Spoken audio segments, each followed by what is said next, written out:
भारत माता की बीजेपी जिंदाबाद बीजेपी जिंदाबाद गणतंत्र जिंदाबाद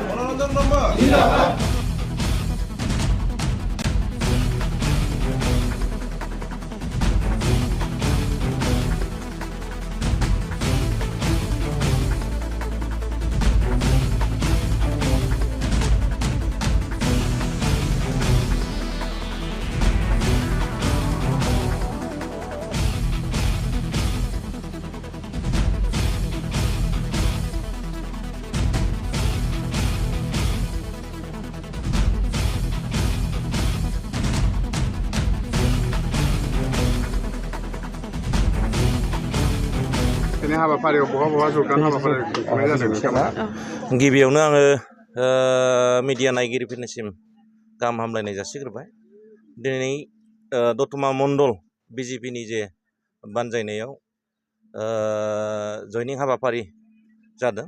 बेवहाय फारियै दमुरुगुरि गामियाव मोनथाम गावबुरानि आन्दाराव गासै 80निबो बारा बेवहाय बिजेपि दोलोखौ मोजां मोननानै बिथांमोना जगदान जादों आरो दिनै जोंनि नैबे लङादुवार होननाय मोनसे गामियाव दिनै बेवहाय 70निबो बारा बेवहाय बिजेपि दोलोखौ मोजां मोननानै जगदान जादों।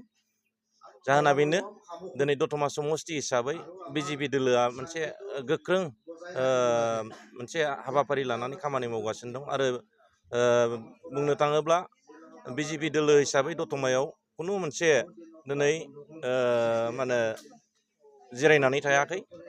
मानो होनोब्ला जोंनि समाज कर्मि जे फैगौ जे बिसायख'थियाव बिथाङा दतमा कनस्टिटिउन्सियाव बिजेपि दोलोनिफ्राय दिनै दतमा कनस्टिटिउन्सिनि सिंनि जे रायजो राजाफ्रा जोंनि जे मनरन्जन ब्रह्म बिथांखौ प्रजेक्ट खालामनानै देरहाहोनायनि मोनसे हाबाफारि लानानै खामानि मावगासिनो दं आरो बेखौ दिनै सारा मोनसे समस्तियावनो दिनै नुनो मोनबाय थादों जे बिजेपि दोलो हिसाबै मोनफ्रोमबो गामियावनो दिनै मेम्बारशिप दिनै जोंहा दंसै। दा बेखौ नायोब्ला दतमा समस्ति हिसाबै जोंहा देरहानाया दिनै रोखा आरो बेवहाय खुनु मोनसे गुबुन दोलोआ दिनै फेर फाथिनो हानायनि मोनसे गोहोआ गैया, आं बेखौ बुंनो हायो। रायजो राजायाथ' दिनै 100% दिनै मनरन्जन ब्रह्म बिथांखौ दिनै मोजां मोननानै दिनै जोङो दिनै लेंलायनाङा बिथांखौनो दिनै नागिरनानै दिनै लैहोर लैहोर फैनानै बाहागो लाफैयो आरो बिथांजों खामानि मावफानो होननानै दिनै गोबां दिनै जोंनि ओनसोलनि जे दैदेनगिरिजों लोगोसे रायजो राजाफ्रा दिनै दैलि जगदान जादों।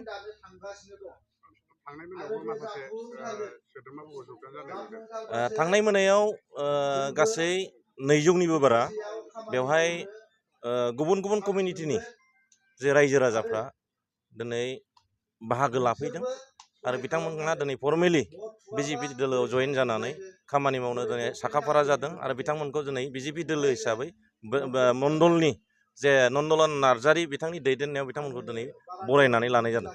आंनि मुङा राजिब बसुमतारी, लङादुवार, दतमा लङादुवार। नोंथांमोना दिनै बिजेपि दोलोआव जगदान जानाय जाहोना? जोङो दिनै समजों लोगोसे खारफालांनो नागिरदों। मानो होनना बुङोबा जों आगोलाव सोरबा दङमोन UPPLआव, सोरबाया दङमोन BPFआव। दा जोङो बेफोरखौ गारजोबनानै बिसोरनि खामानि मावनायखौ जोङो बांद्राय साबजानाय मोनाखै।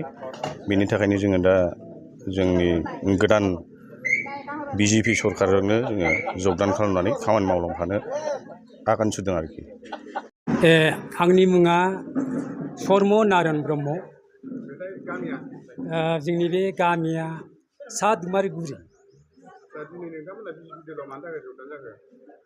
दिनै जोङो बे बिजेपि हान्जायाव जयेन जानायनि मेन खारना जाहैबाय सारनि जनसाधारनखौ मोजां मोननाय सिबिनाय, बेखौ जोंनि बेवहाय नुजानाय रायजो राजाफ्रा माने नोजोर बोनानै खुब माने गोसो गोरबोजों मोजां मोनदों।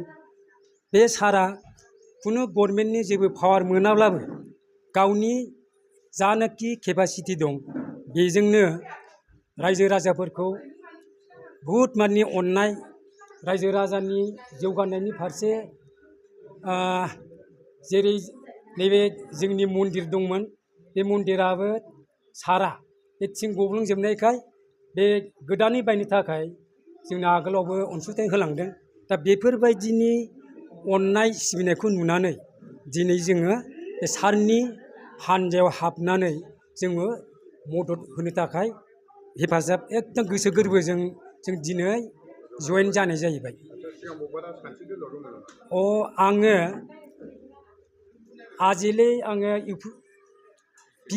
बिपिएफ हान्जायाव 17 बोसोरसो आं आगोलनिफ्रायनो दङमोन। दा दिनैहाय बे सारनि गोसो गोरबोनि जनसाधारनखौ मोजां मोननायखौ आङो निजा आंबो मोजां मोननानै दिनै जगदान होनो ओंखारदों आरो।